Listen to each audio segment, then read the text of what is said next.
guys. Pero guys, meron naman tayo katanungan na sasagutin katanungan ni. Tawagin natin siya sa pangalan na Mylene. Sabi niya, 7 months pa lang ako dito sa Singapore. Says, pwede ba ako makauwi? Na-involve kasi ako sa loan shark. Sana mapansin. Ha, hindi ako familiar dito sa loan shark. But anyway, pwede ka naman umuwi or pwede ka naman mag-break ng contract. Pero, or pwede naman na hindi matapusin yung 2 years contract mo. Pero alalahanin mo, meron kang 2 years uh, contract na pinirmahan. Tapos yung employer mo at saka sa agency mo ay meron din yung kasunduan na kung hindi mo tatapusin yung 2 years contract mo sa kanila, yung agency mo ay magbibigay ng kapalit mo sa employer mo.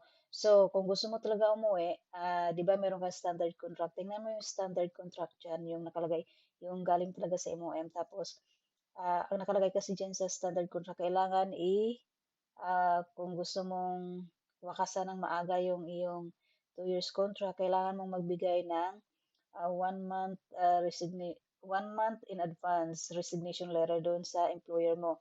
Tapos, sabihin mo na rin sa agency mo para alam ng agency mo.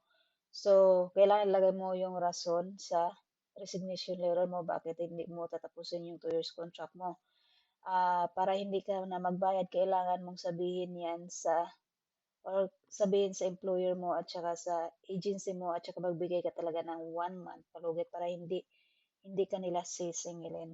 So, nakadepende din yan sa agency mo or sa employer mo kung papayag nga. Pero, ah, klaro naman kasi or malinaw naman kasi sa standard contract na nakasaad doon na pwede naman na mag-break ng kontrata whether si employer or si aplikante. Aplikante yun. So, yun ang advice ko sa'yo. Pero kung ako sa'yo, wag mong ilagay sa resignation letter mo bakit ka uuwi kasi na-involve ka sa loan shark. Kasi kung yan yung ilalagay mo, baka merong pagkakataon na pwede ka nila maipa-blacklisted kung malaman ng employer mo or kung ginugulo yung employer mo or kung mayroong nag-complain sa'yo about sa loan shark. Kaya kung ako sa'yo, kung mayroon ka pang balak ha na babalik uli sa Singapore one day or para hindi masira yung pangalan mo, so wag mo ilagay sa resignation letter mo na na-involve ka sa loan shark kasi malaking pagkakamali yan. Pwede kang maipa-blacklisted nila. So, sana nasagot ko yung katanungan mo, pero kung meron ka pa yung mga katanungan, just comment below. Ah, sabihin mo rin sa agency mo kung gusto mo talaga umuwi. Okay, sana nasagot ko yung katanungan mo. Kung meron ka pa yung mga katanungan, just comment below lang.